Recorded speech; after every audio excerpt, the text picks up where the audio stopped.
Hello everyone, welcome to Brain Blitz Audios. Today we'll be reading the story, The Little Round Red House. People explore the world for experience and knowledge, but sometimes the best experiences are right under their noses, and they are unaware of it. Here's an experience of a little boy who explored his surroundings to find out a little red round house.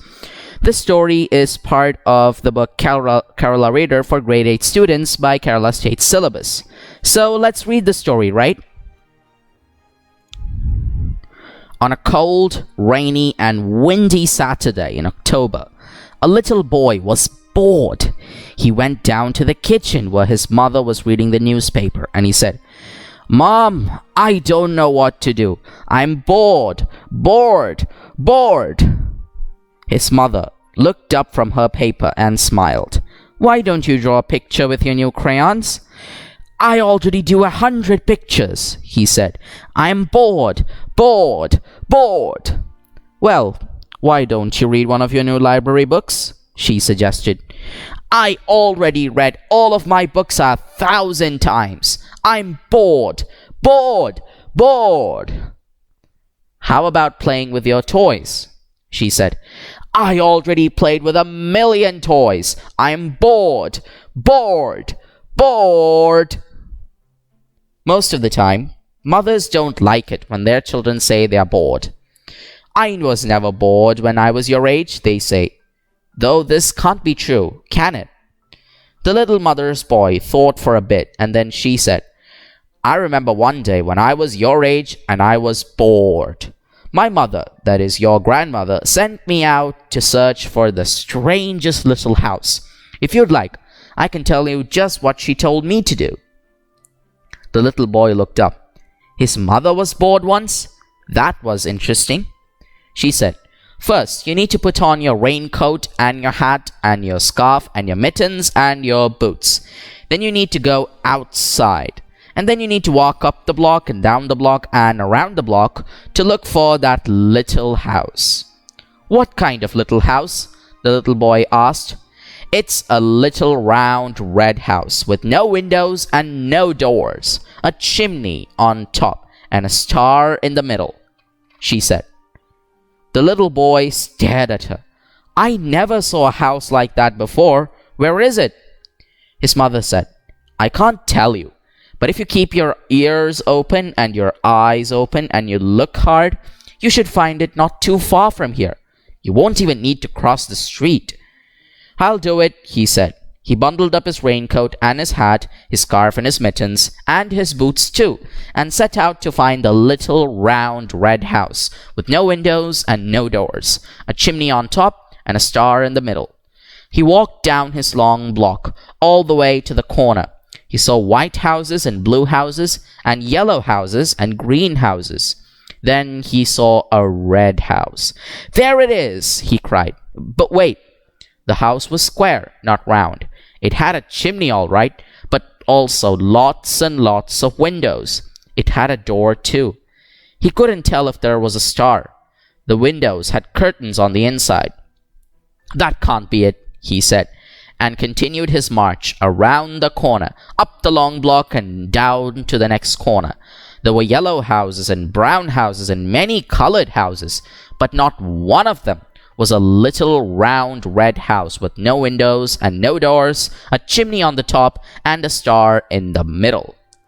As he was standing on the sidewalk feeling puzzled, the little white mail truck pulled up. The mail carrier poked his head out of the window and said, "Little boy, are you lost?" "Oh no," the little boy replied. "I live at Ivy Rock Lane, Bridgewater, New Jersey." "That's right around the corner," the mail carrier said. "No, you're not lost." The little boy asked, "Do you know where everyone lives around here? I'm looking for a special house." The mail carrier said proudly, "Of course I do, little boy. That's my job. What house do you want to find?" The little boy said, "My mother sent me to find a little round red house with no windows and no doors, a chimney on the top, and a star in the middle." "Little boy," the mail carrier said, I've been to every house in town, but I've never seen a house like that before. Are you sure your mother isn't pulling your leg?" "Oh no," the little boy answered. "My mother wouldn't tease me. She said she found the same house when she was just my age, so I know it's real." The mail carrier shook his head sorrowfully and said, "Sorry I can't help you, my friend. I've got to be getting on my way. It's time to deliver the mail." Waving goodbye, he drove off down the roads. The little boy trumped around the next corner and down the block. Every house had windows and doors. Some were red, some had chimneys, but none of them was a little round red house with no windows and no doors, a chimney on the top, and a star in the middle. He stopped again to think and looked up to see a police car cruising down the street. It pulled up alongside him, and a police officer poked her head out of the window. "Little boy, are you lost?" "Oh no," the little boy replied. "I live at Ivy Rock Lane, Bridgewater, New Jersey." "That's right around the block," the police officer said. "No, you're not lost." The little boy asked, "Do you know where everyone lives around here? I'm looking for a special house. I asked the mail carrier, and he didn't know where it was." The officer said, "Little boy, I know this neighborhood like the back of my hand. I drive up these streets and down these streets every day, making sure things are safe around here. What house do you want to find?" The little boy said, "My mother sent me to find a little round red house with no windows and no doors, a chimney on the top, and a star in the middle." "Little boy," the officer said, "I've been past every house in this town, but I've never seen a house like that before. Are you sure that's what your mother said?" "Oh yes," the little boy answered. "She said she found the same house when she was just my age, so I know it's real." The police officer said, "Sorry I can't help you, buddy. I've got to be getting back to my street patrol."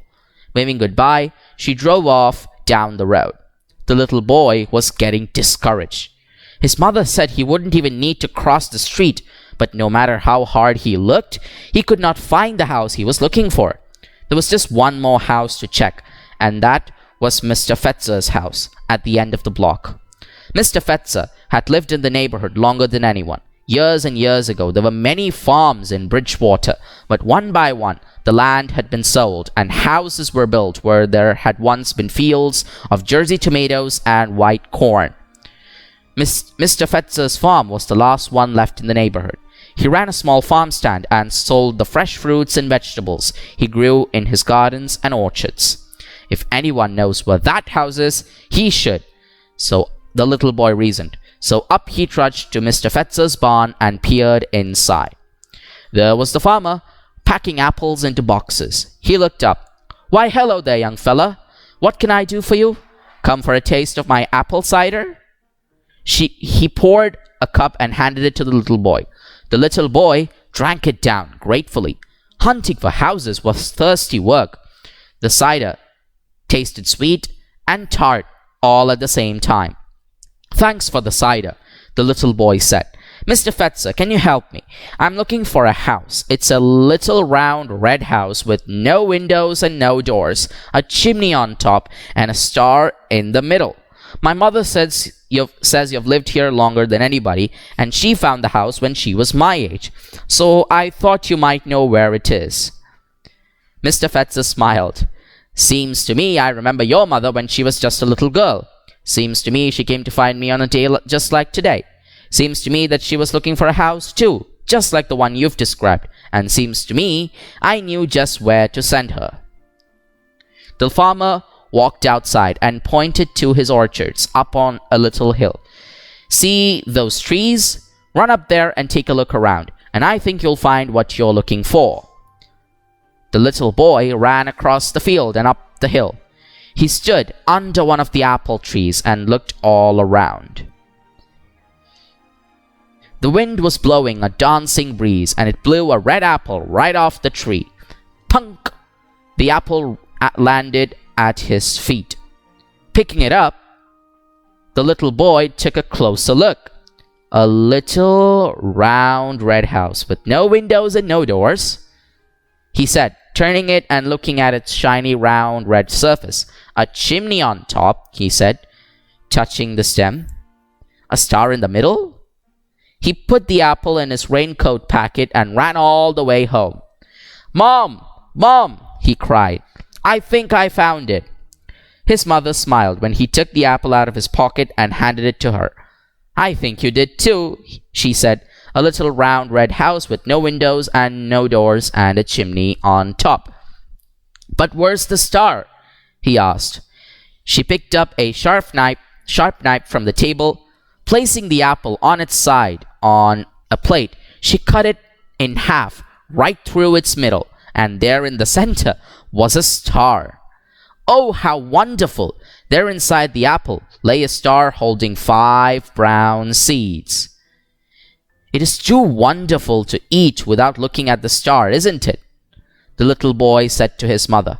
"Yes, indeed," answered his mother. And that's all, folks, about the story The Little Round Red House, written by Carolyn Sherwin Bailey. She was an American writer of children's literature. She was born in Hoosick Falls, New York, and attended Teachers College, Columbia University, from where she graduated in 1896. Her stories for children included Boys and Girls of Colonial Days, Broad Stripes and Bright Stars, Hero Stories, and The Little Rabbit Who Wanted Red Wings. She wrote for the Children's Hour in collaboration. In 1947, her book Miss Hickory won the Newbery Medal. And so that ends this story, The Little Round Red House. For more useful stories, please don't forget to subscribe to our channel Brain Blitz Audios and hit the notifications button for receiving more of our interesting stories. Until the next webisode, take care, stay safe, bye-bye for now.